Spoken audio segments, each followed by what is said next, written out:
classic vintage car. This is a 1964 Shelby Cobra. All right?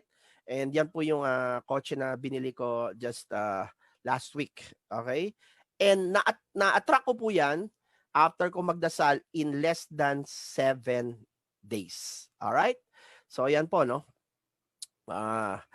Okay, now a lot of people, all right, are always asking me, bakit Sir John, pag ikaw yung humingi or ikaw yung nagdasal, ba't parang boom, andyan ka agad? Okay, so yung kinikwento ko kanina, di ba, mamaya may mapapanood kayo, sabi nung babaeng artista na sobrang sikat. Sabi niya, nanay ko kasi pag nagdasal, mabilis mangyari, kaya sa nanay ko kayo humingi ng dasal niya. Sabi niya doon sa nag-i-interview, bakit daw siya yumaman at sabi niya, pinagdasal ng nanay ko, yumaman ako, siya kasi malapit siya sa Diyos. Natawa ako nung pinapanood ko yung video pero actually, ang ibig sabihin kasi niya doon, yung nanay niya, alam yung tinuturo ko. Kaya pag siya yung nagdadasal, mabilis nangyayari. Naintindihan niyo po? Alright. So ngayon, ano yung power na ibibigay ko sa'yo? Okay? It will not take you, I don't care kung bahay yan, tawag dito, or kahit mansion pa yan, or ano man gusto mo. Or gusto mo na 1 milyon or 3 milyon, bahala ka na. Or gusto mo magkaroon ng organic farm or gusto mo mag-donate ng simbahan, bahala ka na. Ang sinasabi ko lang dito, yung malalaman mo ngayon, alright, is something na makukuha mo yung pangarap mo fast and furious. Alright? As in fast and furious. Sige nga, para magkaroon tayo ng konting energy tsaka para to get the ball rolling. Okay, i-type nyo nga dyan, alright, fast and furious. Sige po. Ito pala, mas maganda siguro ganito na lang. Wag na fast and furious. I-type nyo na lang ano yung pinapangarap nyo na gusto nyong makuha. Alright? Hindi 5 taon, hindi 10 taon. Gusto nyo na siyang mangyari, alright, agad-agad. Meron ba kayong gusto na mangyari agad-agad? Okay? So mamaya kasi ibibigay ko sa inyo yung actual na formula.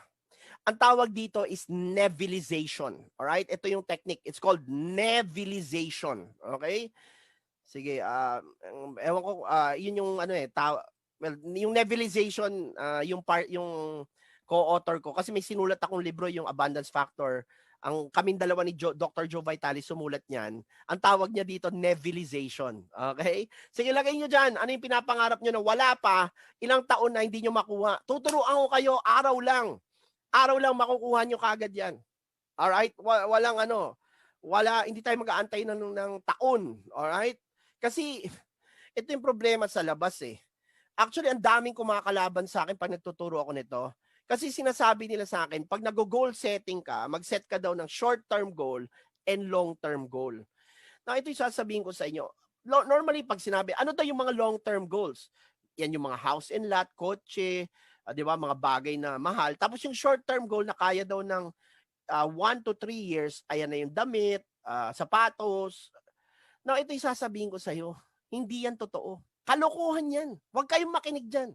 Kung may seminar na ganyan, umalis na kayo dyan. Alright? Kasi ang totoo niyan, alright?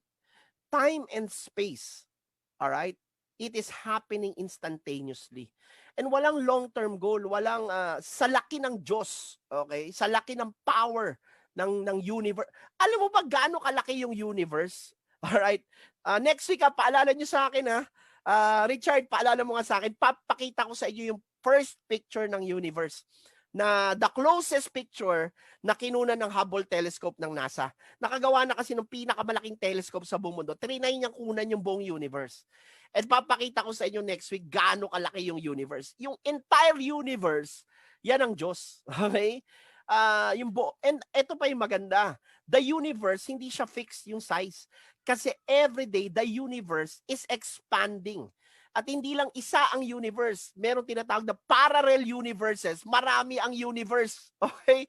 So, na siya, unending na siya at sobrang dami pa niya. Kaya nga, tawag dito, kung kinakabahan ka, nanghihina ka, affected ka ng COVID, gumising ka, kapwa Pilipino ko. Kung nasan ka ngayon, my words are reaching out to you. Alright? Hindi mo pa nakikilala ang totoong kapangyarihan ng Diyos. Huwag ka manghina. Alright? Ngayon sasabihin ko sa iyo paano siya ginagawa. Okay? And pag natutunan nyo to, alright, baka halikan nyo ako sa ulo. Kasi magbabago. Alam nyo, ewan ko, ngayon ko lang kasi to, well, actually, pinahapyawan ko na to last year. Pero ngayon, medyo mas malalim natin papakita. Tsaka papakita ko sa inyo yung mga talagang gumamit nito. Okay? Kasi mahirap pong ako na yung nagsalita eh. Tingnan natin. Papakita ko dyan, mamaya, magsasalita dyan si Jennifer Lopez. Ginagamit niya to. Si tawag dito, si Oprah. 'Di ba? Na sobrang yaman, ginagamit niya 'to. Si Denzel Washington, ginagamit din niya 'to. Ayan. So, 'yun yung maganda. So ngayon, kasi ako kasi parang ganito na lang, para madali niyong ma-accept. Natuturo kasi nung tinuro ko kasi ito nung 2007 nung nagsimula akong magturo. Dahil first time ito narinig sa Pilipinas, ang daming kontrabida, kinokontra ako. Pero natatawa ako sa kanila. Kasi kontra sila ng kontra, sila na kumontra, patuloy silang naghirap. Hanggang ngayon mahirap pa rin sila. Pero ako kasi, yung nagturo sa akin, bilyonaryo. So sabi ko, ay ba't ako makikinig sa mga leche na to, mga walang kwentang negatibo na to? Eh wala naman silang pera. Eh yung nagturo sa akin, bilyonaryo at yumaman. 'Di ba? Mansion yung bahay. Sabi ko yun tapos sobrang buo yung pamilya niya, napakalapit sa Diyos kasi si Jack Canfield very spiritual na tao eh. Pag nakilala mo talaga, grabe. Sobrang lalim ng spirituality niya. All right? So sabi ko, may tao pa lang gano'n, no? Lahat ng pangarap meron siya. So nangarap din ako and ginamit ko yung tinuro niya. Ngayon, ang trabaho ko lang dito, pinapasa ko sa'yo. Nabala ka na kung maniniwala ka o hindi. Pero sabi ko sa'yo, ang bilis nito. Sobrang bilis nito. Kasi pag pinapractice mo na siya at lalo mo nang nakukuha, kasi kaka-practice mo, dumadali, tataas yung faith mo eh. So pag dadating yung araw na pag sinasabi mo pa lang, iniisip mo pa lang, hindi ka na aabutin ng ng 5 years, ng 10 years, bam! Wala pang isang araw, isang linggo, nasa iyo na kagad. Yun yung power ng ituturo ko sa inyo. Alright? So, it takes a little time to practice this, pero pag nakuha niya, ako kasi na-gets ko talaga siya after nung 3 years ko na siyang ginagamit. So, hindi rin ganun kadali, no? Kasi napakinggan ko na siya, pero ang dami kong basura sa utak ko eh. Ang dami kong nilinis. Dati kasi, pag tinatanong ako ng mga kaibigan, kamag-anak, kamusta ka na? Eto, taghirap. Hindi ko alam, ina-affirm ko pala na mahirap ako. Alright? Tapos feel ko pa, parang, alam mo, taghirap ako ngayon. Di ba? Yung mga gano'n. Tinanggal ko lahat yan. Okay? Tapos, pinalitan ko yung mga TV show na pinapanood ko. Pinapanood ko na yung mga biyahe ni Drew. Yan. Tapos nanonood ako lagi mga travel. Kaya nakapag-travel ako around the world. So, ano itong power na to? Alright? Ano yung power na ibibigay ko sa inyo? So, let's listen to this. And then I will introduce you to a friend na na-meet ko sa California a few years ago. Alright? Let me just share my PowerPoint screen sa inyo. Okay. So, fasten your seatbelts, no? And again, welcome to the climax of It's a Miracle Show. Guys, eto lang magtuturo na ako dito ng climax, pero kung kaya nyo pa, for the sake of your family, isa lang yung mga advice ko sa'yo. Okay? Sabihan mo na yung mga pinsan mo, kapatid mo, tatay mo, nanay mo, lola mo, na please, kung kaya pa nilang humabol na manood dito ngayong oras na to, ay papuntahin mo sila dito. Kasi hindi ko na to ituturo basta-basta ulit. Alright? It will take bago ko maikutan ulit ituro ito, it will take maybe years or months bago ko to maituro ulit. Okay? So ito po, welcome to It's a Miracle Show. This is my Facebook account. Alright. So ito yung ating key to success ngayong araw na to. Alright? Dahil Holy Week ngayon, I would like to talk to you about the law of attraction or yung tinatawag na law of faith. Now, honestly, nung natutunan ko kasi to law of attraction yung nakasanayan ng itawag dito eh. Pero nung pinag-aralan ko siya, ang totoong ugat nito in the old times nung hindi pa sanay yung tao sa salitang attraction, ang tawag talaga dito the law of faith. All right? Kasi it is the word faith, no, yung paggamit ng salitang faith, which actually is the power that moves mountains. Yun yung power that attracts. It is the power that make makes the impossible possible. Now, to simplify yung paliwanag nito, bibigyan ko kayo ng 3 definition. No? So una, ang sinasabi ng law of fate or law of attraction, okay, like attracts like. So tuwing meron kang iniisip at nararamdaman, alright, may lumalabas na vibration or energy sa'yo. Yun yung magnet natin. So kung negative yan, sabi like attracts like, ang dadating sa'yo kamalasan. So every time nag-iisip ka ng negative at nararamdaman mo yung mga negative na bagay, ang dumadating sa'yo ay malas. Pero tuwing, alright, positive or good vibration ang nilalabas mo, alright, ang mangyayari, ang minamagnet papunta sa'yo ay blessings. Okay, so very simple, no? Secondly, para madali nyo maintindihan, we become what we think about. So maingat ka sa sinasabi mo at nararamdaman mo. Kasi pag tinatanong ka, oh, ano na nangyari sa'yo? Eto, nanakawan ako, nawalan na naman ako ng pera. Taghirap ako. Eto, may sakit ako. Alright, eto, okay. When you do that, again, alright, yan yung maa-attract mo. And the last one is thoughts become things. Okay, when you think and feel something, nagma-manifest siya in the real world. Alright, so bibigyan ko kayo ng formula ngayon. This is the simplest way that I can put it. Dalawa yung formula ang ibibigay ko sa inyo, no? Let's, kasi dito, papakita ko sa inyo yung law of fate or law of attraction na, ano to, no? Science confirms this. Spirituality confirms this. So, pag pinagsama natin yan, whether scientific ang basis or spiritual, isa lang ang sinasabi niya. So punta muna tayo paano natin ito maintindihan sa spiritual na paraan. Alright? Okay, ito yung formula. So number 1 is, okay, ask. Okay, humingi ka daw sa Diyos ng gusto mo. Ganun kasimple. Pangalawa, believe. Maniwala ka na panghingi mo, tapos na yan, nasa iyo na.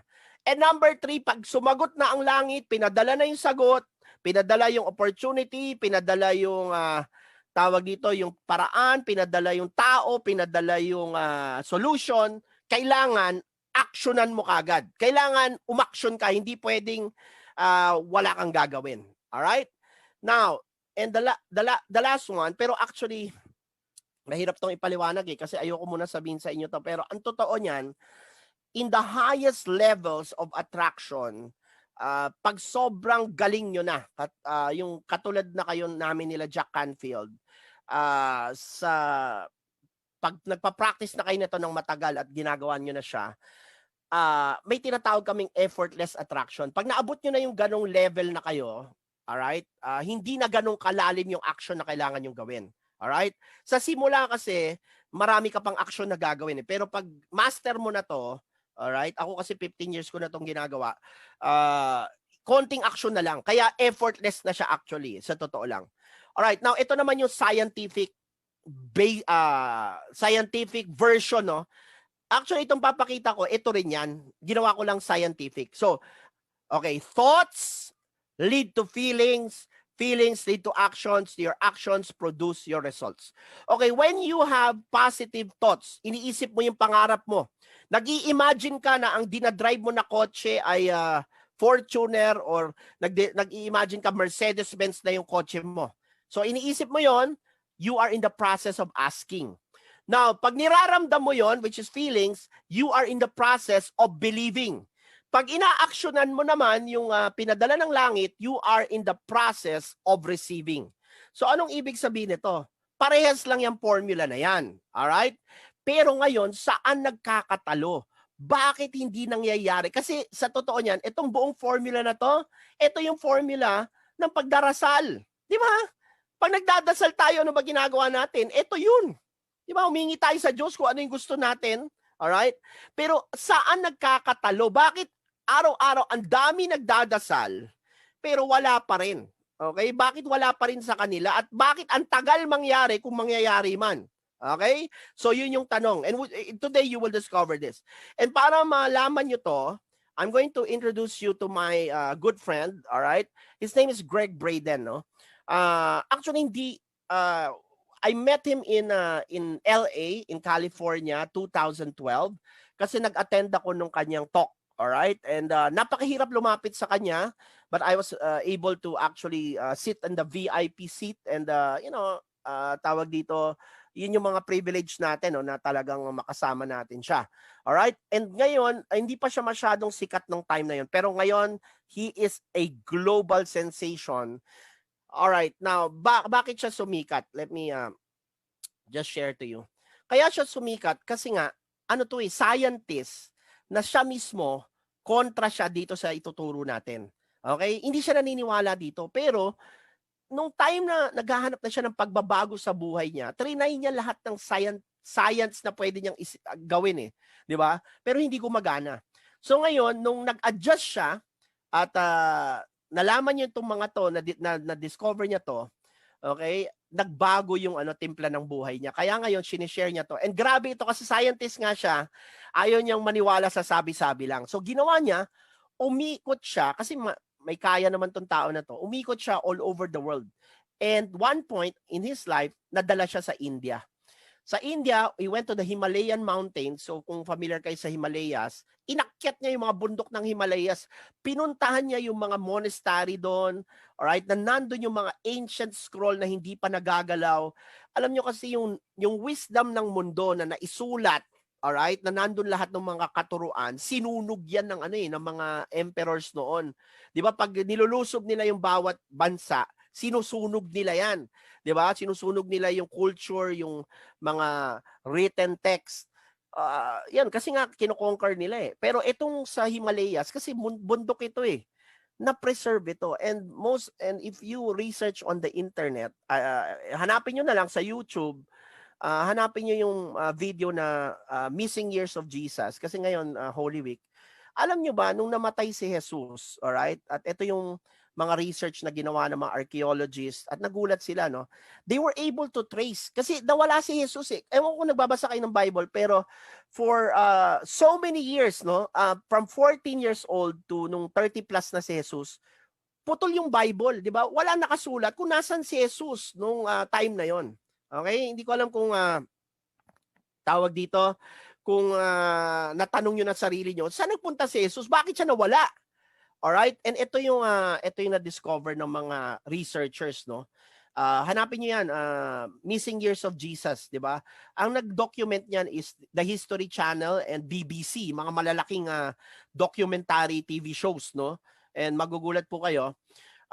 Yung Missing Years ni Jesus, do you know that in the research na na-discover ng mga bihasa na nag-research niyan, he was actually na-track na kung saan siya talaga pumunta. He was going around to different countries pero majority of his time he was in India.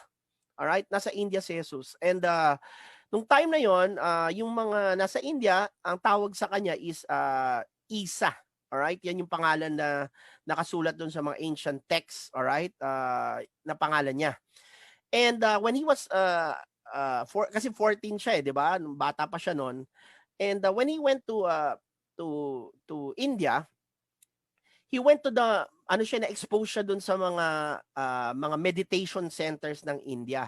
So doon na-meet niya yung mga nagme-meditate. Actually tinuruan siya mag-meditate, pero nagulat sila kasi si Jesus, ang kwento nila doon sa mga ancient scroll, nung nakaupo na si Jesus, pag nagme-meditate siya, sobrang lakas nung nung power niya. Parang nafi-feel nila na iba siya. Sabi nila, iba tong batang ito. Sabi nila, and na-develop, no? Ang bilis niyang spiritually yung consciousness niya nag-evolve, all right? And at that point in time, all right, nag-ikot-ikot pa siya. Then later on, he went to one place, yung mga Essenes, and bago siya bumalik doon sa Jerusalem. And yung mga, alam na natin yung mga nakasulat sa Bible, pero may edad na siya, nung 30 plus na siya nung time na bumalik siya. All right? Kaya nga, ang nangyari dyan, ang kwento nila, by the way, hindi ako nagkwento nito panoorin nyo na lang kasi documentary yan eh. Now, nasa sa inyo na kung maniniwala kayo. Ako, kinikwento ko lang yung kwento na doon sa documentary. Don't say na ako yung nag-imbento nito, okay? Ang research sa documentary nung bumalik siya, all right, sa Jerusalem, 'di ba? Bumalik siya kasi nag-start na siyang magturo, 'di ba? Na siya noon mature na siya. All right? Nung pagdating niya, meron siyang suot na mala. Yung mala na yon, kwintas yon na sinusuot ng mga Buddhist, meron yung mga bilog-bilog. Alright, bilog-bilog. Alright, so yung bilog-bilog, kasi ito yung ginagamit ng mga Buddhist pag sila, nagre-recite sila ng mantra or ng affirmations. Ngayon, dahil tinuruan nila si Jesus noon, suot-suot niya yon nung bumalik siya sa Jerusalem. Kaya nga, kung babalikan mo yung Catholic, alright, di ba merong rosary? Bilangin mo kung ilan yung bilog, alright, yung bilog na ginagamit ng Buddhist, yung ginagano nila pag nagre-recite sila ng mantra, ganun din kadami yung bilog ng isang rosary. Actually, hindi rosary yun eh. Mala yun, kinuha lang yun ng emperor ng Rome at 'di ba, ginawa niyang rosary, eventually nilagyan niya ng cross dun sa dulo. Pero actually, yun yung gamit ng mga Buddhist, all right? Na tinuro nila kay Jesus, all right? So ngayon, ngayong may idea na kayo, kasi bilangin mo parehas lang siya, 'di ba? Parehas yung dami ng bilog, 'di ba? Pag nagre-recite tayo ng Our Father who art in heaven and so on and so forth. Now, what do you call this? Pero eto nga iba si Jesus kasi si Jesus, he is an avatar. When you say an avatar, ibig sabihin niyan, nanonood ba kayo ng mga movie na Avatar? He is God into man. All right? Ano yan anak siya, he's a son of God. Kaya yung development niya, 'di ba nagkatawang lupa ang Diyos, ang bilis niya. Ibig sabihin, dumating siya sa point na nung na-develop niya na yung sarili niya, kaya niyang tawagin at i-attract yung isang bagay ng isang palakpak lang, mangyayari na. Okay? Now, if you trace back yung buhay ni Jesus, sa dulo, bago siya namatay, ang sinabi ni Jesus, 'di ba? Sinabi niya yung sabi niya, pag ako'y wala na, lahat na nagawa kong mirakulo, ikaw mismo kaya mo tong gawin at higit pa. Alright, ewan ko, nandito ka ba Coach Richard? Tulungan mo ako. Hanapin mo nga yung Bible verse na sinabi ni Jesus. Alright? You can do greater miracles than I have done. Actually, hindi yan pinag-uusapan. Alright? Walang nagtuturo, hindi yan tinatago yung, actually, nalusot yan nasa Bible yan Hindi ko alam kung nahanap nyo na yan. Hanapin nyo ngayon, kung may Google kayo, type nyo. Ang sinabi ni Jesus, you can do greater miracles than what I have done. So, ang ibig sabihin, tayo, kaya din natin lumakad sa tubig. We can turn the water into wine. Pero kaya lang, ano yung problema? Bakit hindi natin magawa? Ayan, nilagay na dito. John 14:12-14. Very truly, I tell you, whoever believes in me will do the works I have been doing, and they will do even greater things than this, because I am going to my Father in heaven. Yan yung actual verse. So, si Jesus mismo nagsabi na huwag ka mamangha sa kaya kong gawin, na kaya kong magpagaling ng tao ng ganun lang, kaya kong padamihin yung tinapay, 'di ba? Yung isda na 5,000 ng isang palakpak lang, kasi mas malaki pa yung kaya mong gawin. Hindi ko yan binago Yan yung sinabi ni Jesus, kontrahin niyo ako, nandiyan sa Bible yan. So anong ibig sabihin? Nandito ako hindi para magturo actually, nandito ako para ipaalala sa iyo. Yan yung law of faith. Kaya lang hindi mo ma-activate kasi nga merong kulang sa iyo na hindi mo ginagawa, na na-discover ni Greg Braden. Dahil nga yung katuruan, paano ina-activate, paano nagiging powerful, bakit si Jesus, pag siya yung nagdasal, andyan na kagad. Alright? Gusto niyo malaman bakit? Okay? So ito na po, let's watch this. Alright? Sino excited? Sino excited? Para yung binibigkas niya, iniisip niya ay magkatotoo kagad. Alright? Sinong excited para matuto ka maging advanced manifestor, yung tawag namin. You become a law of attraction or law of faith expert. Yan yung tinatawag namin ni Jack Canfield. Alright? And mai-experience nyo, pag na-practice nyo na to, dadating kayo sa point na effortless abundance. Iniisip mo pa lang at ginagawa mo tong ituturo namin, yung mga kailangan mo, yung resources na kailangan mo, kusang darating sa'yo. Sila na yung lalapit sa'yo, yung benta lalapit sa'yo, yung magbabayad, magbibigay ng milyon para kumita ka, sila ang hahanap sa'yo. Hindi mo na sila kailangan hanapin. Alright? And I have been living this truth. I have been living this law of the universe for the last 15 years. I am a living example. Alright? Na kahit walang-wala ka, ako galing ako sa walang-wala. Galing ako sa, alam niyo naman story ako, nasunog bahay namin sa Davao, 'di ba? Walang-wala talaga. Kinuwento ko na yan ng ibang episode, di ba? Tatay ko nga, high school na walang brief. Sipin yung tatay ko, high school na walang brief. Ganun kami kahirap. Pero, bakit, paano nangyari na sobrang bilis yung transformation? Alright? Eto na yon. Pakinggan nyo to, and I hope hindi kayo makatulog ngayong gabi. Sino dito yung excited na ma-rediscover niya to at mabalik yung power niya na dati na palang nasa kanya? Pero ito lang paalala ko, please lang. Alright? Pag natutunan nyo to, I challenge you to use this only for good. Alright? Gamitin nyo sa tamang paraan. Kasi sabi nga sa Spider-Man, with great power comes great responsibility. So I hope you will be very responsible kung saan nyo to gagamitin. Okay? So, at ito, hindi ko na kayo, kumbaga, wag nyo na, ang dami kasi nagme-message sa akin sa Facebook, sa Messenger ko, Sir John, paki-attract nga to para sa akin. I-attract mo nga itong kotse na to. Sabi ko, bakit ako? 'Di ba? Hindi na, pag naintindihan mo to at nakuha mo na yung technique, hindi mo na ako kailangan. Alright? Kahit kalimutan mo na ako kung gusto mo eh. Dahil ibabalik ko na sa iyo to ngayong araw na to. Ang good news, walang bayad. All right? So let's go into the teachings or the research of Greg Braden. Okay? One of the foremost researchers in the field, all right, of spirituality. Okay. So I will cue this video and then let's enjoy and watch this. All right. Ayan. Fasten your seatbelts, everybody, and let's listen to this. Ito medyo pinutol ko na, so nakwento ko naman na nag-research siya sa Himalaya. So diretso na tayo doon sa actual na katuruan. Alright, let's watch this.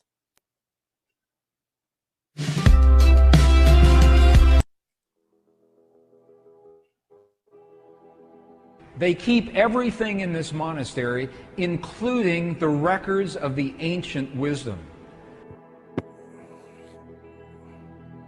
What is in these texts that's so valuable? What is in these old texts that makes them so powerful?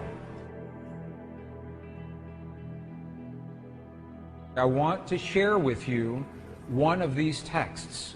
One of the texts that was edited from our Christian Bible is in this monastery. I'm going to share two of these images with you. We said earlier, to unleash the force of the divine matrix in our lives, first, we have to understand how it works. And the science tells us how it works. Secondly, we must speak the language that the divine matrix recognizes, and science cannot tell us that. That comes from our past, from our culture, from our history, from those who have learned and used this language for thousands of years. So this is what we're doing right now. We're learning what did the great masters say about this language. Because it's the same whether you're talking Buddhist or Hindu or Christian, pre-Christian traditions, they're all telling us that there is a field of energy and that we have the language to use that field.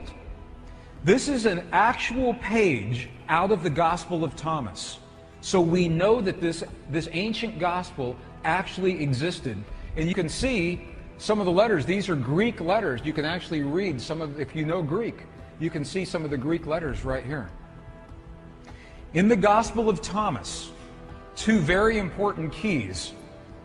This was written right around 300 years after the time of Jesus.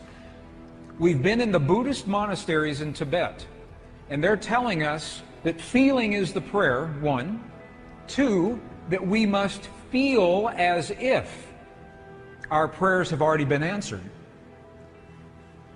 Okay, and now we're in an Egyptian monastery with the texts that used to be our tradition before they were edited, and we're going to look at the instructions that tell us how to do that. Gospel of Thomas, verse 106, translated from the Nag Hammadi Library. It says, when you make the two, thought and emotion, one. So the Gospel of Thomas is talking about thought and emotion. It's saying when you make your thought and your emotion one, look at what happens. You will say to the mountain, mountain, move away, and the mountain will move away. Saying that when you can marry your thought and your emotion into one single potent force, that is when you have the power to speak to the world. When you make the two one, the two, thought and emotion, when the two become one in our hearts, we create the feelings in our bodies. And you'll see how to do that in just a minute. Let's go back to the Gospel of Thomas, another verse. Now this is verse 48. It says almost the same thing. This was so important that it was recorded at least 3 different times in the same Gospel. Look at what this says. If the two make peace with each other in this one house, you are the house, you are the temple. If the two make peace with each other in this house, if thought and emotion become one, if they make peace with each other in this house, look what happens. They will say to the mountain, move away, and it will move away. He's telling us again, in a completely different verse, how powerful it is to marry thought and emotion. But they still haven't told us how. How do you do this? That's the next piece. In the early Christian Bible, your Bible today, there is a passage. How many have heard, ask and ye shall receive? Have you heard that before? Ask and you shall receive. Have you heard that? I know people that ask and ask and ask and nothing happens. Because the asking is not done with the voice. The asking is not done, please, please bring this to my world. That's not asking. To ask, we must speak to the field, to the divine matrix, in the language that the field recognizes. In a language that's meaningful. The field doesn't recognize our voice, it recognizes the power of our heart. Remember this morning, our heart, we have a feeling, creates electrical waves, magnetic waves. That's the language the field recognizes.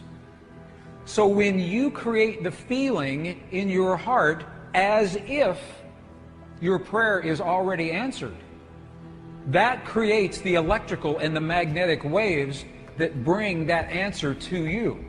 And you're going to see this in just a moment. Ask and ye shall receive. While we still have this passage in our text, in the Bible that you have today, the King James Version, John 16, 23, 24, what you have is the condensed version. You have the edited version. The edited version looks like this. This is the edited version. Whatsoever ye ask the Father in my name, he will give it to you. Hitherto have ye asked nothing in my name. Ask and ye shall receive, that your joy may be full. Okay, this is the edited version. This is so amazing to me because they took out the 2 sentences that tell us how to ask. In the 4th century, when the edits happened, they took those 2 sentences out. Would you like to see those 2 original sentences? All things that you ask straightly, directly from inside my name, you will be given. It says, so far you've not done this, because if we ask with our voice, we have not done this. Now here's the piece that was edited. Here is what was lost. Look at these 2 very powerful sentences. Ask without hidden motive and be surrounded by your answer. Be enveloped by what you desire, that your gladness be full. Look at what it's saying. It's not saying to speak a word, it's saying to be surrounded, to feel as if. If you are surrounded, you are feeling as if your answer has already happened. Be enveloped. If you want the perfect relationship in your life, if you want the healing in the body of your loved ones, feel the feeling of what it is like as if that has already happened. Be enveloped by what you desire, because that is when your thought and your emotion become one. You think the thought of the healing in your loved ones, and you feel the love of that thought. They become one, and that is the language that this field recognizes. You're going to see an example of this, another example here in just a moment. Ask without hidden motive. What does that mean? Hidden motive. Ask without judgment. This is precisely what the Buddhists are telling us. Ask without the judgment of the right or the wrong or the good or the bad. Ask without the ego. Ask from the heart. Because to be, if it says be surrounded, that means to feel as if. To feel as if. Now, if that sounds too religious, because it's from the Bible, we spoke this morning about Neville, the philosopher Neville, early in the 20th century. His book, The Power of Awareness.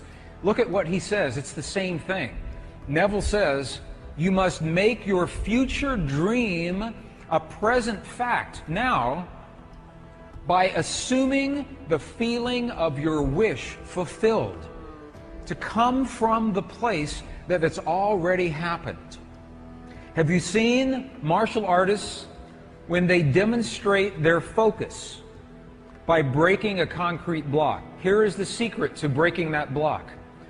When the martial artist is focused on that block, the very last thing that they are thinking is about their hand hitting the block. Because if they think about that, they know it will hurt. So they focus on what happens after their hand has passed through the block, as if it has already happened. They focus on a place below the block and feel the feeling as if their hand is already in that place. That is a metaphor, that is an equivalent for what we're doing with the power of emotion. Feeling as if the experience has already happened. All right. Let me just go back to the screen. All right, so grabe, no? So, meron bang parang rude awakening or bigla ba kayo nagising parang, wow! Kasi na-edit nga siya, di ba? Pero sinabi doon talaga yung original na text. Di ba? Kung babalikan natin yung original na written scrolls ng Bible, ano yung nakasaad doon talaga? At saka, ang daming tinanggal eh. Tinanggal yung Book of Mary, tinanggal yung Book of Judas, tinanggal yung Book of Thomas. Di ba? Lahat yun, andun yung mga importanteng wisdom para, na tinuro itong mga to. Pero hindi nga sinama nung binago nung pinagsama-sama yung Biblia. So ngayong alam mo na, all right? Ito yung gusto kong sabihin sa iyo. Notice lang, no? 'Di ba? Marami no. Ito karamihan ng Pilipino magsisimba. Pero alam niyo nangyayari diyan? Mechanical. Pupunta sila doon.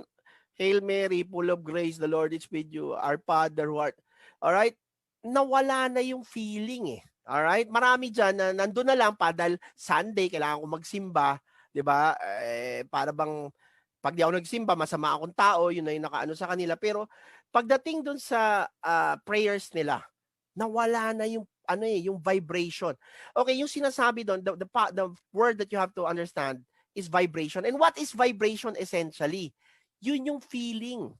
Yung feeling na yung hinihingi mo nasa iyo na. Kaya nga after mo mag-pray, during your prayer actually, habang nagdadasal ka, doon pa lang, na-feel mo na yung happiness, di ba? Wala ka ng doubt. Ibig sabihin ng walang doubt, pagtapos mo idasal, nagtatatalong ka dahil sobrang excited ka, alam mo na natapos na siya. Pero maraming tao, di ba, parang nagdasal na sana gumaling ako sa sakit ko na to. Sana magkaroon ako ng 1 million or 10 million. Pero pag bukas ng mata nila, alright, andun pa rin yung, saan ko kaya kukunin? Paano kaya ako yayaman? Di ba, mukha namang di mangyayari ngayong taon. Alam niyo marami ako, mga training ko na mga insurance agent, tsaka mga real estate, yung mga nagse-sales. Natatawa ako sa kanila eh. Pag January, magse-set sila ng goal nila, yung gagawin nilang benta ng hanggang katapusan ng taon. Na pagdating na ng June, tinatanong ko, ano nangyari sa goal mo? Nung January, ang nilagay nila, ang gusto nilang benta 5 million. Pero pagdating na nung ang gusto nilang commission 5 million. Pagdating na ng June, sabi nila kahit 500,000 na lang. Minsan kasi sabi na kahit 100,000 na lang. Ay, ano nangyari? Ba't mo pinalitan? Kasi nga, hindi niya talagang naintindihan how we communicate to the divine matrix. Yung divine matrix, this is the force. Ibig sabihin, kumbaga sa Star Wars, ito yung force. Ika nga ni Master Yoda. Diba? It is the energy that permeates everything in the universe. To speak to this energy field, all right? Emotion, diba? Thought and emotion must become one. Dapat magsama yung isip at yung puso. Hindi pwedeng isip lang. Pumipikit tayo, dinadrive ko na yung kotse ko, pero pagising mo or pagbukas mo ng mata mo, tawag dito, ilang minuto lang makalipas, hindi mo na, nandun ka na agad sa pagtatanong, magkukuha ko ba, magkakaroon ba? Di ba dapat, hanggang mangyari yon, dala-dala mo yung feeling na, wow, grabe, di ba? Parang actually yung ramdam mo na hindi mo na kailangan. Yun yung pinakamataas na faith, yung hindi mo na kailangan, yung ginugusto mo. Kasi nga, ang ramdam mo, nasa iyo na eh, nawala ka ng kailangan eh. When you come to a point where what you feel is that as if lahat ng pangarap mo ay nasa iyo na. Alright? Ito na yung effortless abundance. Ito na yung effortless attraction. Yan yung pinaka malalim na pwede nyong abutin. Yung dumating yung point na ang pakiramdam nyo araw-araw, wala kayong kailangan. Kasi pag zero yung kailangan mo, ibig sabihin, wala kang, ang ramdam mo nasa iyo na lahat eh, kaya wala kang kailangan. Kaya mabilis siya mangyari. Alright? So, ngayon, ang gagawin natin, I want you to understand this, alright? And now, I'm going to show you some people who are using this, no? Para lalo kayong, and then we're going to watch some videos on how this works. And then, of course, bago tayo magtapos, dahil, yan, tama-tama, it's 12 a.m., we're going to celebrate the rising of Christ, which is today, ngayon, di ba, it's celebrated as Easter Sunday. So, magandang umaga sa inyong lahat. Nandito ba kayo? Alright? Nandito ba kayo? Okay, so, okay, sino dito yung parang nabigyan ng bagong power ngayon? Sino dito yung parang parang sabi niya sa sarili niya, grabe tong show na to, sulit to ah. Okay to ah, alright? Kasi pag naintindihan niyo to, simple lang, di ba? When thought and emotion become one, alright? Lahat, yung bundok nga daw sabihan mo lumipat, lilipat yung bundok eh. Ganun kalakas yung power na yun. Pero nangyayari, mechanical na lang eh. Lord, padalan mo ko ng 1 million. Pero pansinin mo yung mga nanay na for example, walang pang tuition ng anak, di ba ang pagmamahal ng nanay sa isang baby or anak, ibang klase, di ba? Makikipagpatayan ng nanay eh. Pero pag nagdasal na sila, Lord, malapit na po talaga yung tuition, di ba? Lord, kasi 'di ba pag nagdasal sila, nandun yung yung feeling, yung intense feeling eh. All right? And lalo na pag umiiyak tayo tapos pagtapos mo umiyak, 'di ba sabi mo, Lord, thank you kasi alam ko na binigay niyo na sa akin, tapos umiiyak ka pa. Yun. All right? Yun yung nagte-trigger ng effortless attraction. So, yan po no. Now, all right, let's watch some of the other videos I have prepared for you. Okay, let me just cue them para mas magkaroon kayo ng malalim na understanding dito. Alright, isa sa mga idol kong artista na, actually, host, TV host, na sobrang yumaman talaga tong na to parang ito yung lalaki na Oprah. Diba? Siya yung male version ni Oprah. Napakinggan natin kung ano yung sinasabi niya about this law of faith or law of attraction. Para malaman nyo at makita nyo rin na yung tinuturo ko dito, hindi lang pala ako yung nagtuturo nito.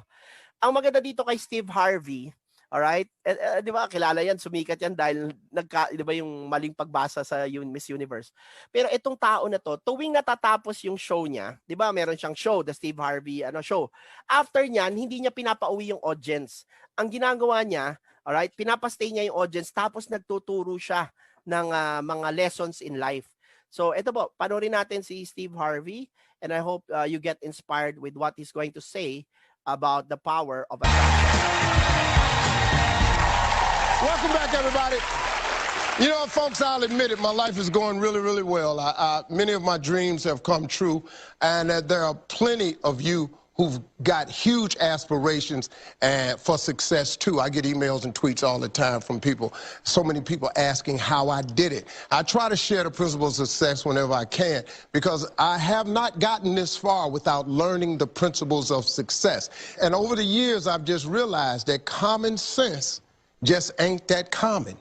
So I often get inspiration from books, and one book that resonates with me all the time is this book right here. It's called The Secret. It is the most powerful book outside of the Bible that I have ever read in my life. And the book is based on the law of attraction and how that principle, once you master it, can help you find wealth, happiness, better health, whatever you're looking for, relationships. So let me share some of the concepts that have helped keep me on my game. So the first one is like attracts like. You have to understand, you are a magnet. Whatever you are, that's what you draw to you. If you're negative, you're going to draw negativity. You're positive, you draw positive. You're a kind person, more people are kind to you. So you're like a magnet, you know, and you got to understand something about like attracts like. If you see it in your mind, you can hold it in your hand. This is so true. You've got to grab this. You got to create dream boards. You got to put the new car up on your mirror. Put the weight you want to be on the refrigerator. If you can see it in your mind, you can hold it in your hand. That's the law of attraction. That's what you bring to you. Okay, moving on. The next principle. Ask, believe, receive. So many people overlook this very simple quality. You don't have to figure it out. That's what freezes people.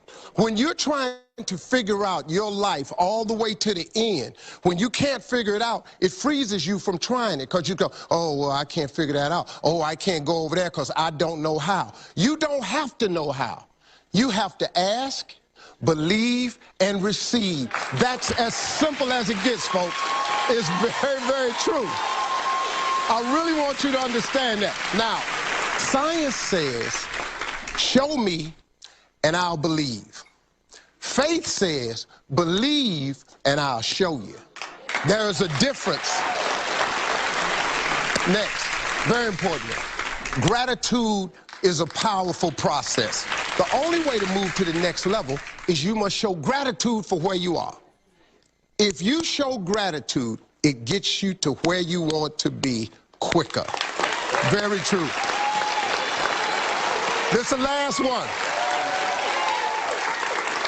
Laughter attracts joy, and it releases negativity, and it leads to some miraculous cures. Laughter is so big, man. When you're laughing, it just brings a lot of joy into your life. It attracts joy, it releases negativity. You know, at my mom's funeral, I learned something that was the most important lesson I've ever learned. I was sitting there, I was totally distraught. My mama was gone. You couldn't talk to me that week. It was the worst week of my life. The minister said something. He told us to think of only the good things that she's done. So me and my brothers were sitting there, and we started laughing about some of the stuff my mom had done. And we started smiling.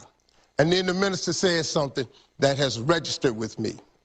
Joy and depression cannot reside in the same space. Laugh every chance you get. Just bust out laughing, even if it ain't funny. Just laugh. That's it. We'll be right back. We got more. All right. Okay, let me just go back to the screen. All right. Yan, grabe, no? So, kita nyo, ha? This is a very successful person talking about this. And by the way, mabalikan ko lang, no? Yung kanina, may sinabi din doon na yung ano mo, budhi mo kasi, yun yung vibration mo. So, kahit mag-attract ka even if you put the two into one, pero may hidden agenda ka. Ano yung hidden agenda? Sa likod ng pangarap mo, meron kang evil plans or meron kang hindi kanais-nais na mangyari na nase-sense din ng universe yan. Kaya nga hindi siya natutupad.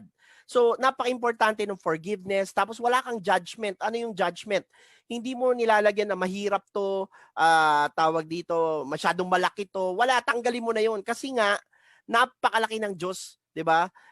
Ang Diyos, kahit 10 billion pa yan, kaya niyang i-deliver sa iyo yan ng 1 oras lang. So, kapatid ko, nasan ka ngayon? Bakit ka nanghihina? 'Di ba? Bakit lagi na lang parang paggising mo hindi mo sinasalubong yung araw ng may gayak at may laughter, meron kang joy in your heart. Dapat paggising mo, 'di ba? Sunday mamaya paggising mo, wow, sabi mo dapat, praise the Lord. This is the day the Lord has made. I will rejoice and I will be glad in it, 'di ba? Dapat ganun. Marami sa atin pagising nako, Lunes na naman. Makikita ko na naman yung leche na boss ko. Paano kaya yaman, 'di ba? Hindi mo ramdam na mayaman ka eh. Ang mayaman, kung ano yung pakiramdam ng taong nasa kanya na lahat. 'Di ba wala kang inaalala? Wala kang pinangangamba. Alright, mamaya bago tayo matapos, papakita ko sa inyo. Kasi kaya ako to dinecide na ito yung ituro ko ngayon. Kasi sa dulo nito, papalabas ko sa inyo ano nangyari kay Thomas actually. Alright? Kaya nga, siguro, nasulat kasi ito later on. Hindi ko alam kung nasulat ito before or after nangyari eh.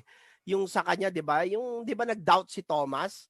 Alright? So, maybe realized that and he said na dapat it's into one. Hindi dapat magkahiwalay kasi nag-doubt siya eh. Di ba? And sabi ni Jesus sa kanya, bakit ka nag-doubt sa akin? Di ba? Na hindi ako mabubuhay ulit. Pinangako ko na yan, di ba? Yun eh, nilapitan siya tapos inawakan niya si Jesus, 'di ba? Pinakita ni Jesus yung sugat niya sa kamay. Mamaya papanood din natin 'yon. All right?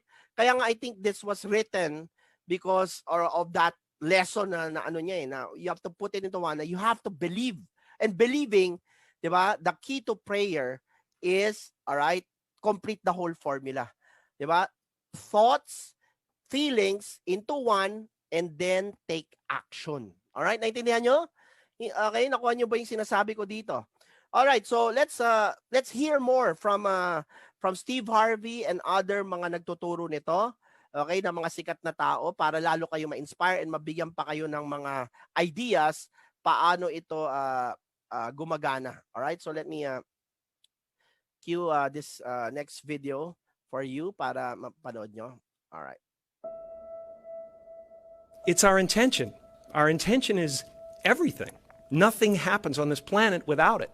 Not one single thing has ever been accomplished without intention. This is Jim Carrey talking. Your imagination is able to do all that you ask in proportion to the degree of your attention. This is Wayne Dyer. So, what kind of attention do you place on your desires? All that you see, which is human work on this planet, first found expression in the mind, then it got manifested in the outside world. So one thing we need to understand is, the wonderful things that we have done on this planet and the horrible things that we have done on this planet, both have come from the human mind. So if we are concerned as to what we create in this world, it's extremely important that first of all we learn to create the right things in our mind, how we keep our minds. If we do not have the power to keep our minds the way we want it, what we create in the world is also going to be very accidental and haphazard. So learning to create our minds the way we want is the basis of creating the world the way we want. I believe in manifestation. I believe in, putting a rocket of desire out into the universe, and you get it when you believe it. You get it when you believe you have it. And that's the key, is like people they sit around going, when's it gonna come, when's it gonna come, when's it gonna come, when's it gonna come? And that's the wrong way. You're facing the wrong way, you're facing away from it. You have to go, it's here, it's here, it's here. Imagination. Many of our greatest thinkers have spoken about the power of imagination. William Blake said that what is now proved was once only imagined. Now think about the importance of that. If you want to have something show up in your life, the kind of person you would like to become, manifest something new into your life, something powerful, whatever it might be, you obviously must first be able to imagine it. Your imagination. This is yours and yours alone. You can place anything into your imagination that you want to place there. Independent of what anybody else says about it, independent of what your senses tell you, independent of all the evidence that may be to the contrary, you can place into your imagination an I am that represents what you would like to attract into your life and make it come into fruition. It's about practicing this idea of not putting your thoughts on what is missing and shifting it to it's on its way. If you organize your mind to a certain level of organization, it in turn organizes the whole system. Your body, your emotion, your energies, everything gets organized in that direction. Once all these 4 dimensions of you, your physical body, your mind, your emotion and the fundamental life energies are organized in one direction. Once you're like this, anything that you wish happens without even lifting a little finger actually. It would help to assist it with activity, but even without doing any activity, you can still manifest what you want if you organize these 4 dimensions in one direction and keep it unwavering in that direction for a certain period of time. Right now the problem with your mind is, every moment it is changing its direction. It is like you want to travel somewhere and every 2 steps if you keep changing your direction, the question of you reaching the destination is very remote unless it happens by chance.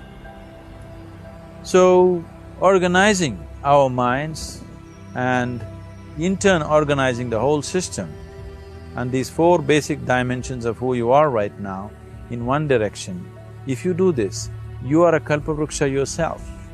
Anything that you wish will happen. So many of us choose our path out of fear disguised as practicality. What we really want seems impossibly out of reach and ridiculous to expect, so we never dare to ask the universe for it. I'm saying, I'm the proof that you can ask the universe for it. It's called you'll see it when you believe it. Not the other way around. People will say, well, I'll believe it when I see it. It doesn't work that way. You'll see it when inside you have a knowing. To incarnate a new and a greater value of yourself, you must assume that you already are what you want to be, and then live by faith in this assumption. Make your future dream a present fact by assuming the feeling of the wish fulfilled. So whatever it is that you would like to experience in your life, remember, your imagination is yours. Everything that now exists was once imagined. Therefore, everything that is going to exist must first be imagined. That which you feel yourself to be, you are. And you are given that which you are. So assume the feeling that would be yours were you already in possession of your wish. And your wish must be realized. So live in the feeling of being the one you want to be, and that you shall be. Every feeling makes a subconscious impression. I have an insane belief in my own ability to manifest things. Insane belief. You know, that I think it's ultimately complete sanity, but I believe we're creators. And I believe we create with every thought and every word every moment is pregnant with the next moment of your life. So the first one is like attracts like. You have to understand, you are a magnet. Whatever you are, that's what you draw to you. If you're negative, you're going to draw negativity. You're positive, you draw positive. You're a kind person, more people are kind to you. So you're like a magnet, you know, and you got to understand something about like attracts like. If you see it in your mind, you can hold it in your hand. This is so true. You've got to grab this. You got to create dream boards. You got to put the new car up on your mirror. Put the weight you want to be on the refrigerator. If you can see it in your mind, you can hold it in your hand. I think it's really a marvelous thing, that visualization thing you did. Do y'all read about this or hear this? That you used to go up on Mulholland Drive and park every night, and visualize seeing yourself as... Yeah, I would visualize, This is when you were broke and poor. You know, right, having directors interested in me and people that I respected saying, you know, I like your work or whatever that is. And I would visualize things coming to me that I wanted or whatever. This was in like 1987, 85? Yeah. And I had nothing at that time, so it was like, but it just made me feel better. It made me, at that time, all it really was for me was kind of making me feel better. I would drive home and think, well, I do have these things. And they're out there. I just don't have a hold of them yet, but they're out there. Didn't you write yourself a check? I heard that you did. Is that true? I wrote myself a check for $10 million for acting services rendered, and I gave myself 5 years, or 3 years maybe. And I dated it Thanksgiving 1995. And I put it in my wallet, and I kept it there, and it deteriorated and stuff.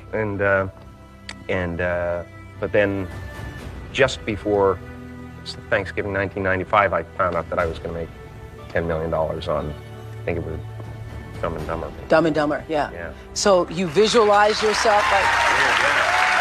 Ask, believe, receive. So many people overlook this very simple quality. You don't have to figure it out. That's what freezes people. When you're trying to figure out your life all the way to the end, when you can't figure it out, it freezes you from trying it because you go, oh, well, I can't figure that out. Oh, I can't go over there because I don't know how. You don't have to know how. You have to ask, believe, and receive. I used to open my arms. I used to sit up there, you know, and open my arms and imagine a giant funnel of gifts coming would come right into from the you. universe. Yes. Honest to God, you could, you know, cut to me there. I'm like this, and if nothing else, it made me feel more positive about where I was.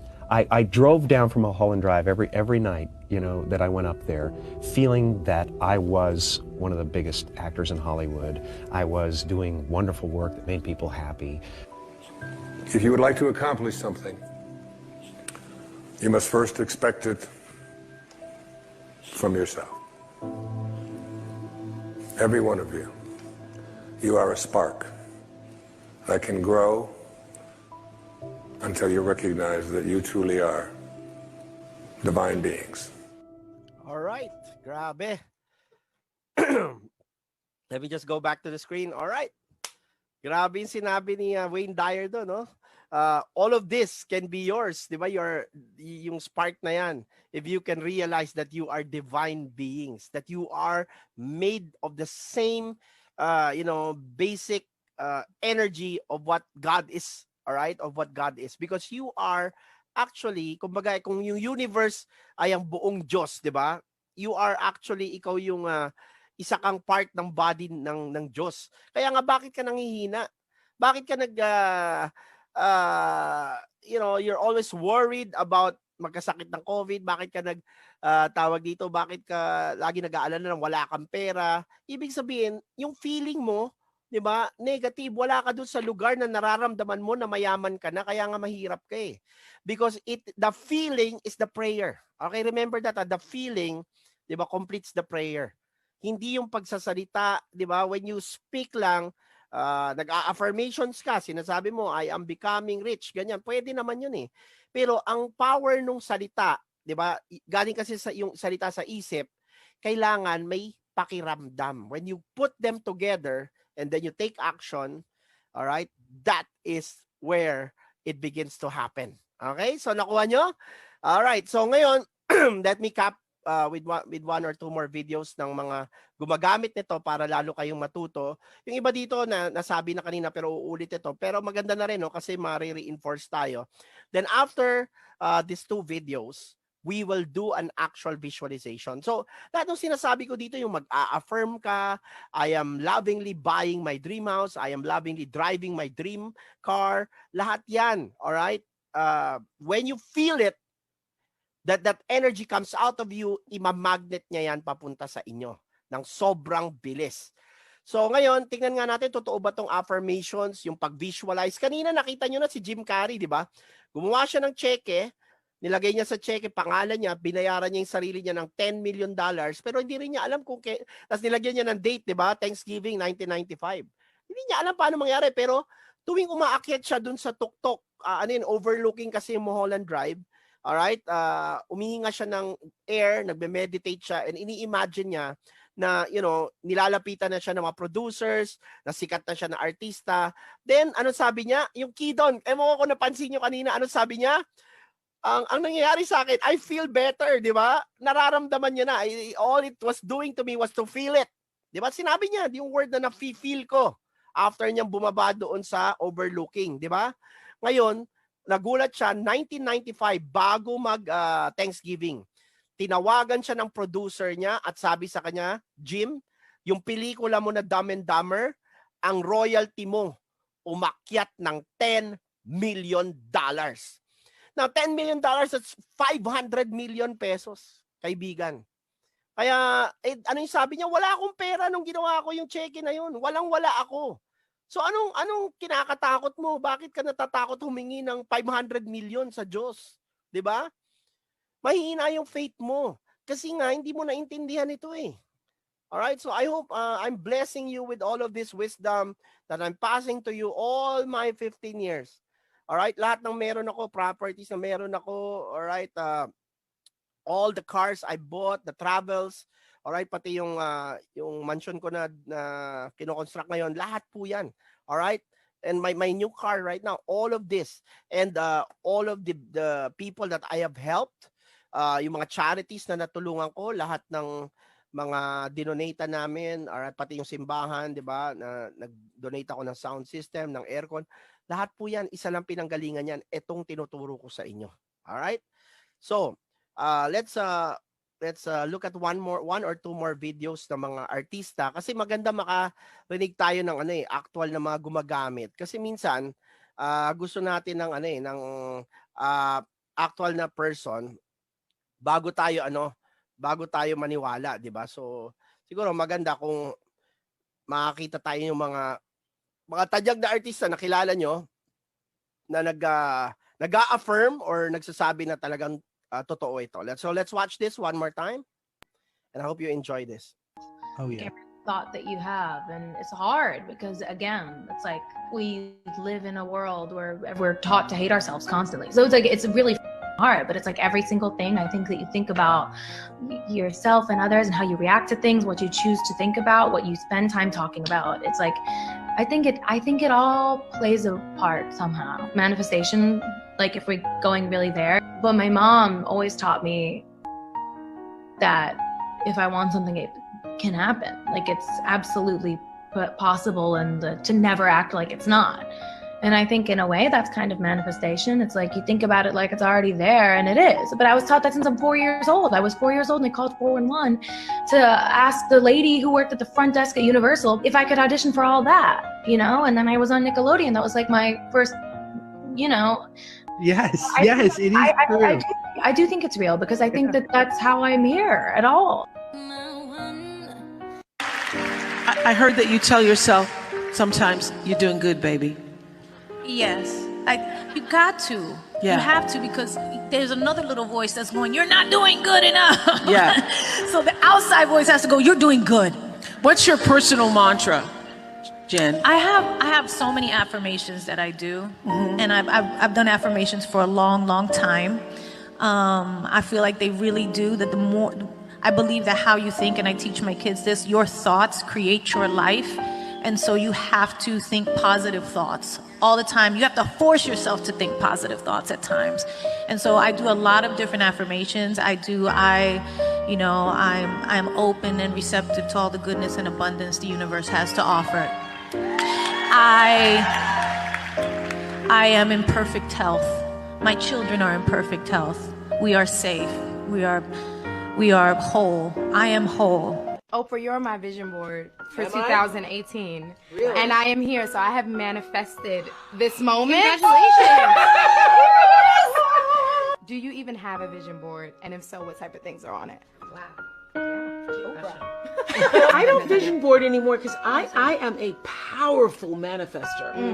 And I know that, and I know how to do it without physically putting it on a board. You have to meet the vibration. You can't be above or below it. It's just what I was talking about, negative energy, positive energy. In order to draw the thing to you that you want to come, you can't want it so much that you fear that you won't get it. You have to want it. So in order for me to be on your vision board, you must have put it there and then you let it go. Yes. And then you weren't thinking about it every day. Because you can't, it doesn't come to you that way. You have to do it, and then you have to put it, and then you have to meet that vibration. You have to prepare yourself to be there and ready when it shows up. And you were. Interesting. In the documentary, there's a scene where, you know, the cameras came into my condo and I have this book of manifestations, and whatever it is, from like I Sing High with No Tension to my single went #1 to I sold out the Rogers Center, which is the stadium back home. All that stuff, right? Which is amazing. Then I realized nothing in there said, I feel calm and happy in my body. I love myself. I am the best version of nothing. And that was so funny because I found myself at this very high level of success, but very low level of internal success. And it's just like such an important thing because I think it gets romanticized to be like, I will be the greatest. I will be the biggest artist in the world. I will sell at the stadiums, and it is magical. And there's nothing on this earth like that. But what needs to be more romanticized is that I love me, because that is what's really gonna save you. When I first moved to Los Angeles 15 years ago, I took an acting class. They made us watch The Secret. I don't know if you remember that. It's like you manifest the things you want in your life. Of course, Rhonda Byrne. That's right. Yes. I made a vision board. It was a house, a horse, and Ellen.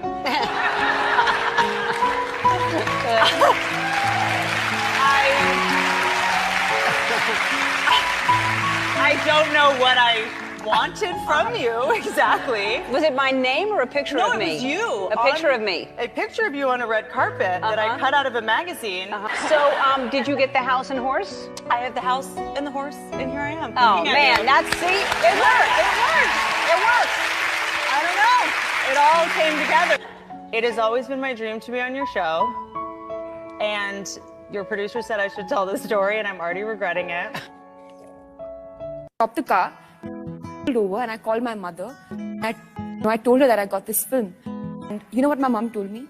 This turtle that used to be there in my living room. I think it's some feng shui. Just open the turtle and you put like a wish inside that turtle and you shut it. When your wish comes true, she never told me about this, but when she came down, she heard that she opened that and she showed it to me and she'd written it there. I hope my daughter stars in a Yash Raj film, I swear. Unbelievable. So really? I think somewhere she always wanted me to be an actor. What are you saying? She'd said that she'd written this long ago. One thing for my brother, one thing for me. This thing come true as well? Write something in that turtle. You have to make my mom write it.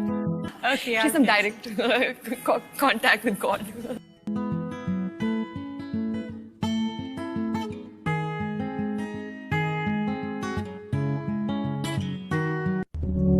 Something crazy that I just remembered. Before we made any songs together, Finney said this, and it was kind of as a joke. We were talking about like making music, like we were like, what if we made music together? And he goes, I'm gonna make you the biggest pop star in the world. And I was like, haha, like we laughed. When was this? How long ago was this? 2015, the beginning of 2015. That's crazy. What does it feel like now? You're in this house, sitting there, like you say, you hear these songs being recorded and made, and then now you sit in these arenas. Because the whole experience is so crazy, you know? I mean, for a while they'd write these songs and I'd be like, when is it going to come out? Because everyone in the world has to hear it. And now everybody hears it and... I had a dream. I I got everything.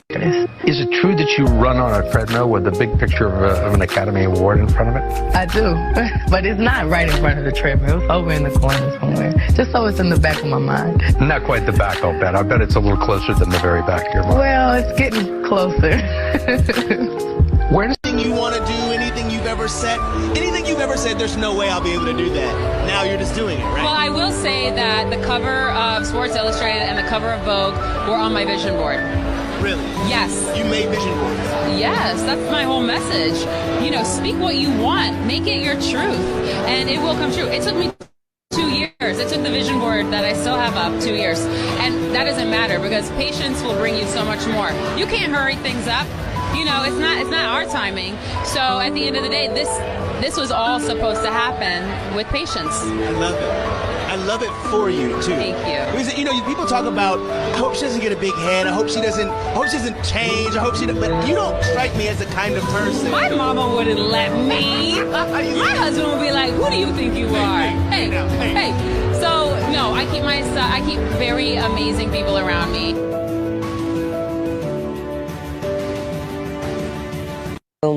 I remember thinking like, wow, that's the kind of guy I wish I could marry. He's so amazing. Absolutely. So it wasn't until a few months down the line where I decided to become celibate. I started telling friends and family that he was my husband. Everyone's like, and you sound crazy. No, we had not started dating. I didn't know any of this You didn't know any of it? None of it. So you manifested this? Yeah.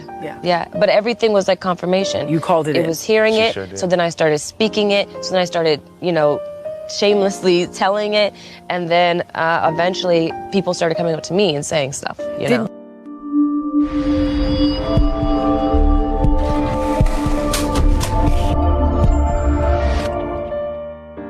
10 years ago, you were making YouTube videos in your parents' basement. Now you have a late night show. I mean, that's incredible. Congratulations. Thank you so much. I'm very, very grateful. Thank you. I mean, you must have envisioned this, right? If you have a vision board, you must have seen this happening.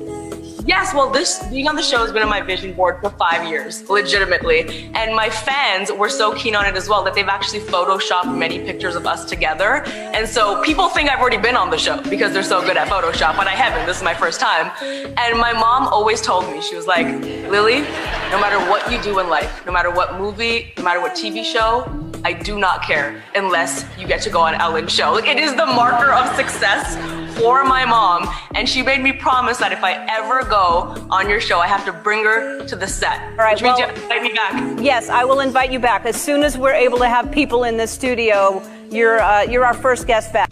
Because I found it fascinating that you believe in vision boards. Yes. I find that fascinating. Man, if I didn't have no vision board, I'd be in trouble.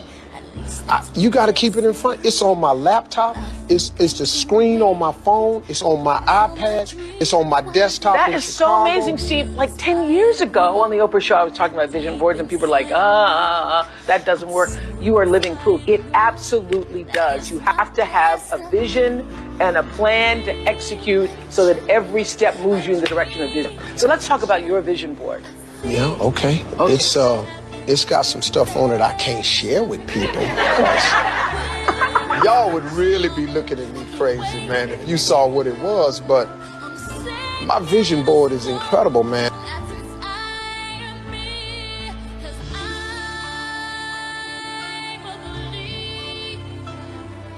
It has another life, and it's really, I call it the life of your dream.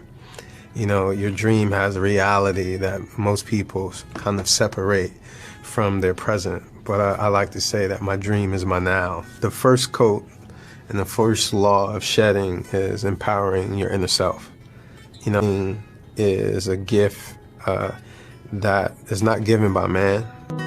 So what you just have to really improve is your inner image opposed to your outer one.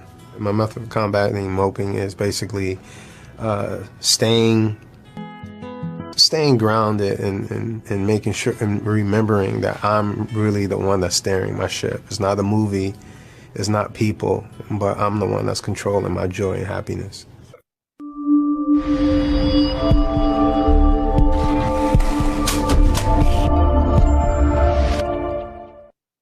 You today today is your day. You got this.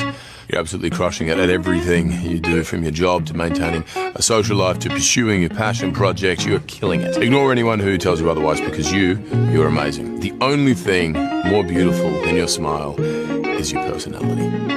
Yeah, I said it. You're more than capable to take on the world, the whole world, by storm. Speaking of the world, did you know that it's a better place because you're in it? I mean, your mum brags about you all the time. Dogs love you. You're strong, you're confident, you're intelligent, you're charismatic, you're the total package. On a scale from 1 to 10, you are an 11. You make me want to be a better man. You bloody brilliant. Brilliant. Don't forget it, okay? Do not forget it. And go out there, take the day by storm, and remember this. I'm proud of you. I'm so proud of you.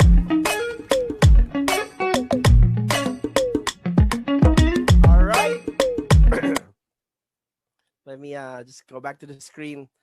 Grabe! Alright.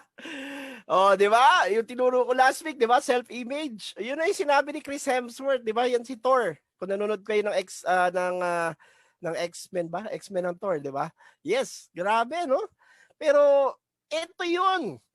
So, ewan ko ba, mga Pilipino, pag nagtuturo ako minsan, natatawa ko yung mga kontra dyan eh.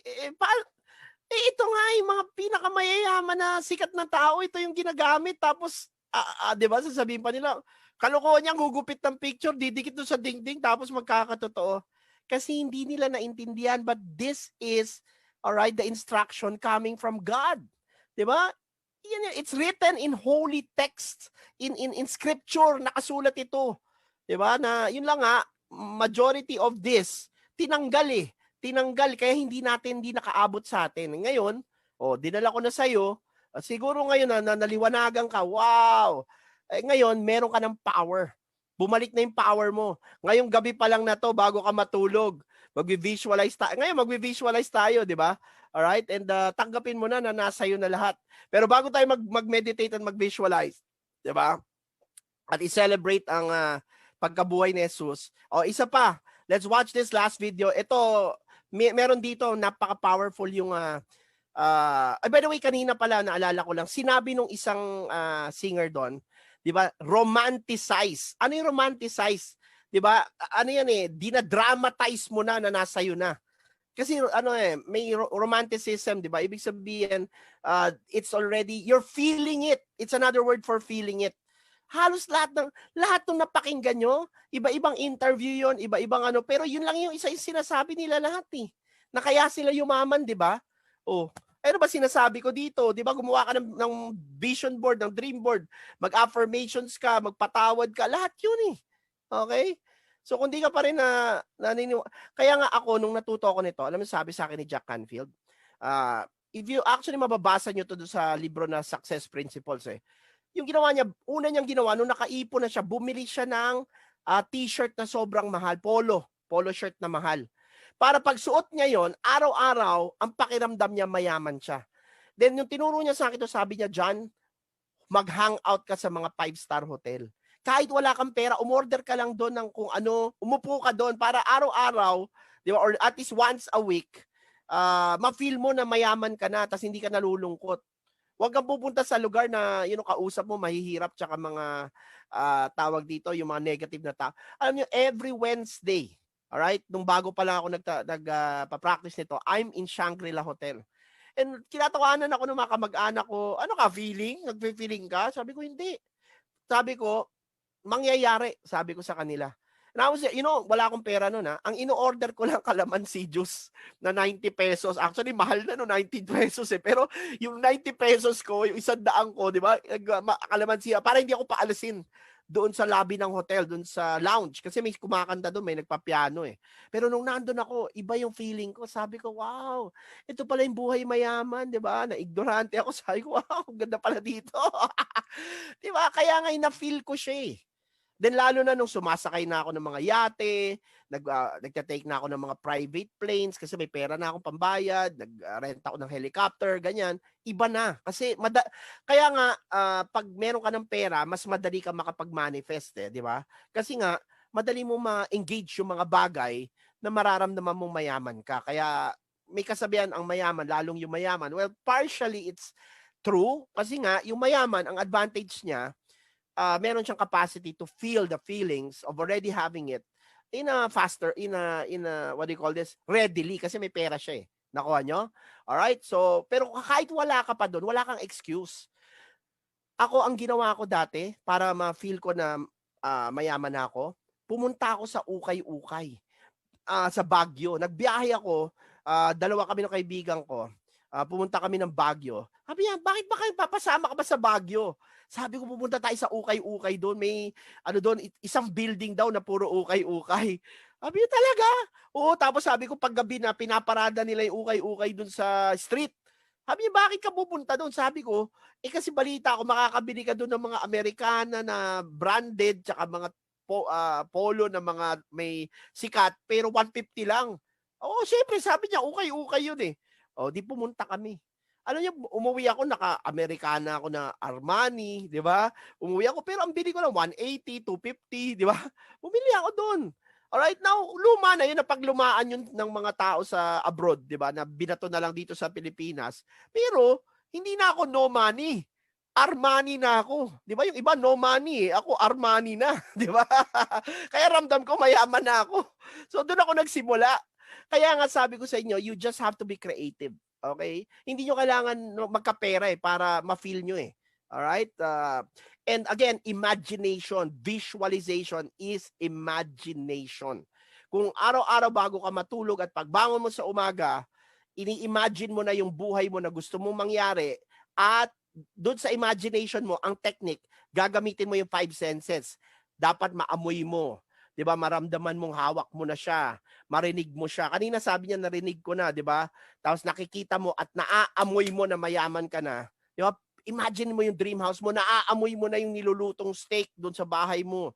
'Di ba? Punta ka sa kaasan ng kotse and 'di ba? Ano mo na, nilalagay mo na yung susi tapos inaapakan mo na yung gasolinador. Diba? Narinig mo na yung kotse. Yun. Kaya siya mangyayari. Alright? Nakuha nyo? And then, pagtapos ka na mag-visualize, kailangan dala mo yung pakiramdam na yon, di ba? Nang tuloy-tuloy. Wala kang, sabi ni Oprah, kung nakinig kayo kay Oprah, you have to be in that vibration. You have to match. Ibig sabihin, match. Ano ba yung vibration ng naka-Mercedes-Benz? Ano ba yung vibration ng naka-BMW? Ano yung vibration ng naka-Ferrari? Low vibration or high vibration? So high. So dapat nandun ka. Huwag ka magbabibrate ng low. Yung low, ito yung malungkot ka, depressed ka, nanghihina ka, o nawalan ka ng pag-asa, hindi dadating yung blessing sa'yo. Nakuha nyo? You have to match the vibration eh. Kaya nga, kahit wala pa, ganun ka na. Di ba? Ano ba ang mayaman? Nagtatatalon, excited, woo, laban, woo, another day, game, di ba? Hindi ka nanghihina. Alam nyo, dito lang sa community, ang dami kong mga pumasahal sa community, mag-e-enroll, active, pero wala, 1 buwan, 2 buwan, wala na eh. Hindi ko na sila makita eh. Kasi nga, bumalik na naman sila doon sa low vibration, hindi nila na-sustain. Ang hindi nila alam, kung kinip lang nila yung vibration na yon all throughout, di ba? Sunod-sunod na yung pasok ng blessing sa kanila. Wala eh, nag-quit kagad sila eh, nanghina kagad sila eh. Hindi nila na-maintain yung level ng mataas na level ng happiness and vibration. Yun yung secret. Okay? So, with that, let me show you one last video ng mga artista. And then, ito meron dito kasi, ang exciting dito yung MMA fighter. Alright? Nanonood ba kayo ng MMA? Madalas kasi akong manood yan eh. Pati ng mga live na mixed martial arts. Nanonood ako palagi niyan dyan sa arena sa SM, no? SM MOA. Okay? Madalas ako, nagbabayad pa ako para doon sa front seat niyan. Ngayon, tawag dito, mamaya makikita nyo dito yung isang MMA fighter, pinipirma niya na champion na siya. Alright? And nagtataka yung mga tao, bakit pinipirma mo champion ka na? Kasi sabi niya, naniniwala ako sa law of attraction. Then, papakita mamaya kung anong mangyayari. So, panoodin natin to. And I hope this powers you up bago kayo matulog. And then after this, tulad ng pangako ko sa inyo, we're going to do a visualization and then we're going to celebrate the rising of Christ tonight. Okay? In relation doon sa mga tawag dito, mga tinuro ni Sir John ngayong araw na to. Alright? So, laban pa ba? Okay, lagay nyo naman dyan, laban. Para alam ko naman, laban o laban? Sige nga, type nyo naman dyan, laban. Para alam ko di nyo ako iiwanan. Sasamahan nyo ako dahil malapit na tayo matapos. Yan! Grabe, no? Hindi kayo bumababa, ah. Ang dami nyo pa rin, ah. Alright, let's watch this. And ito talagang matutuwa. What do you want to do tonight? Same thing we do every night, Pinky. Try to take over the world.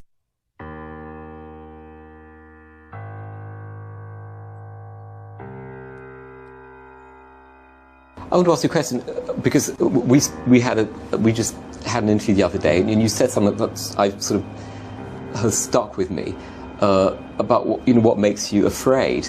And we were talking about this, and Denzel said, I don't know if you remember saying this to me, but you said you attract what you fear. Right. And since we spoke, I've just been thinking about that all the time. What are you afraid of? And do you agree with that comment that you attract what you fear? Apparently, I'm afraid of great actors.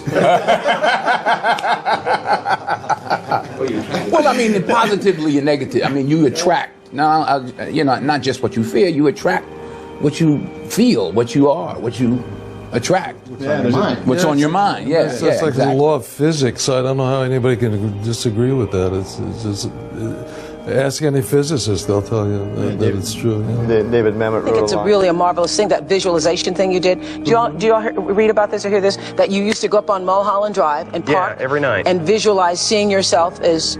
Yeah, I would visualize, This is when you were broke and poor. Right, having directors interested in me and people that I respected saying, I like your work or whatever that is. And I would visualize things coming to me that I wanted or whatever. This was in like 1987, 85, yeah. And I had nothing at that time, so it was like, but it just made me feel better. It made me, at that time, all it really was for me was kind of making me feel better. I would drive home and think, well, I do have these things, and they're out there. I just don't have a hold of them yet, but they're out there. Self-help books or whatever? Yeah, self-help section. Self-help section. They've renamed it the Jim Carrey wing.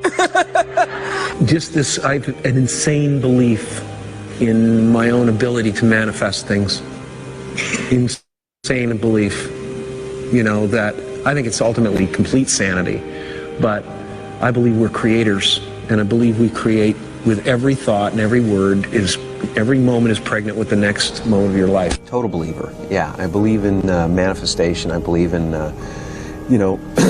putting a rocket of desire out into the universe, and you get it when you believe it.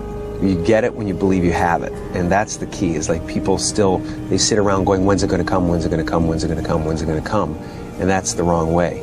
You're facing the wrong way, you're facing away from it. You have to go, it's here, it's here, it's here. Are you aware do you have the distinct, palpable feeling that your intention created this evening, as well as Melissa's?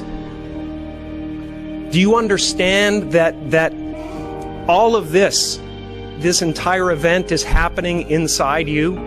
Write yourself a check? I heard that you did. Is that true? I wrote myself a check for $10 million for acting services rendered, and I gave myself 5 years, or 3 years maybe, and I dated it Thanksgiving 1995, and I put it in my wallet, and I kept it there, and it deteriorated and stuff, but then just before Thanksgiving 1995, I found out that I was going to make $10 million on, I think it was Dumb and Dumber. Maybe. Dumb and Dumber. Our intention is everything. Nothing happens on this planet without it. Not one single thing has ever been accomplished without intention. Folks, I'll admit it, my life is going really, really well. Many of my dreams have come true, and there are plenty of you who've got huge aspirations for success too. I get emails and tweets all the time from people, so many people asking how I did it. I try to share the principles of success whenever I can, because I have not gotten this far without learning the principles of success. And over the years, I've just realized that common sense just ain't that common. So I often get inspiration from books, and one book that resonates with me all the time is this book right here. It's called The Secret. It is the most powerful book outside of the Bible that I have ever read in my life. And the book is based on the law of attraction and how that principle, once you master it, can help you find wealth, happiness, better health, whatever you're looking for, relationships. So let me share some of the concepts that have helped keep me on my game. So the first one is like attracts like. You have to understand, you are a magnet. Whatever you are, that's what you draw to you. If you're negative, you're going to draw negativity. You're positive, you draw positive. You're a kind person, more people are kind to you. So you're like a magnet, you know, and you got to understand something about like attracts like. If you see it in your mind, you can hold it in your hand. This is so true. You've got to grab this. You got to create dream boards. You got to put the new car up on your mirror. Put the weight you want to be on the refrigerator. If you can see it in your mind, you can hold it in your hand. That's the law of attraction. That's what you bring to you. Okay, moving on. The next principle. Ask, believe, receive. So many people overlook this very simple quality. You don't have to figure it out. That's what freezes people. When you're trying to figure out your life all the way to the end, when you can't figure it out, it freezes you from trying it because you go, oh, well, I can't figure that out. Oh, I can't go over there because I don't know how. You don't have to know how. You have to ask, believe, and receive. That's as simple as it gets, folks. It's very, very true. I really want you to understand that. Now, science says, show me and I'll believe. Faith says, believe and I'll show you. Gratitude is a powerful process. The only way to move to the next level is you must show gratitude for where you are. If you show gratitude, it gets you to where you want to be quicker. Very true. This one. Laughter attracts joy, and it releases negativity, and it leads to some miraculous cures. Laughter is so big, man. When you're laughing, it just brings a lot of joy into your life. It attracts joy, it releases negativity. A lot of people were surprised when they found out that you've been signing your name as Champ 2011. How did that come about? You know, I believe in the law of attraction, and I believe that that you can speak things into existence. And I believe that when you know where you're going and you know what you want, the universe has a way of stepping aside for you. And me signing my signature with Champion 2011 on it, it can't hurt me. It can't hurt me. It could only help me to believe it even more. You know, so yeah, I mean, it works for me. You've been saying something. An uppercut. Jones to the body. And it is all over. John Jones is the youngest champion in UFC history.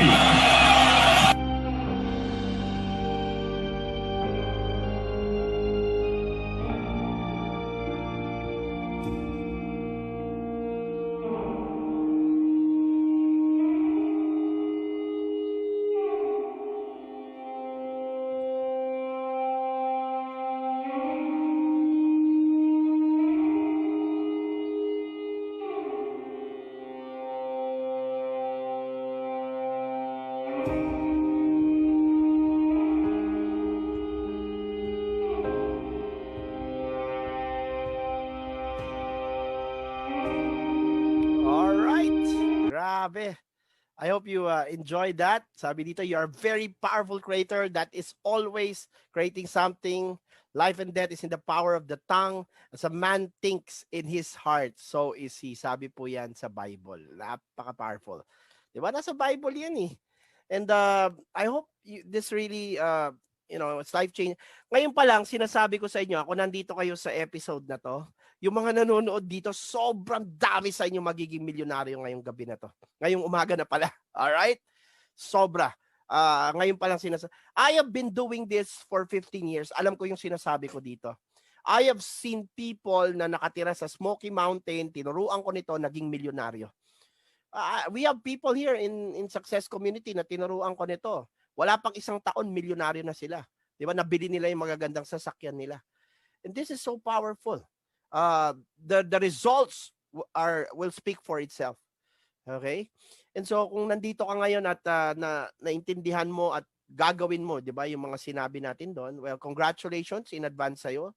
And then all you have to do, all right, is to what do you call this? Is to actually be part of the community. Kasi yung community namin, ang mangyayari sa iyo diyan, ano niya, isusustain niya yung feeling mo eh. Ang mahirap kasi, go ka nga nung nag-visualize ka, pero ang naging issue mo naman, na meron kang bumabalik tayo kasi dun sa na willing mag-support doon sa dati. So that yan naman ang gamit na kailangan mo success community. All right. So with that, let's end our training today before we celebrate the rising of Christ with a visualization. So I'm going to play a music. This is actually set to 432 hertz, which is one of the solfeggio tones of abundance. So abundance yung ano natin and healing. This is a healing and abundance tone. So lakasan nyo yung volume nyo. Hindi ko alam kung may speaker kayo, yung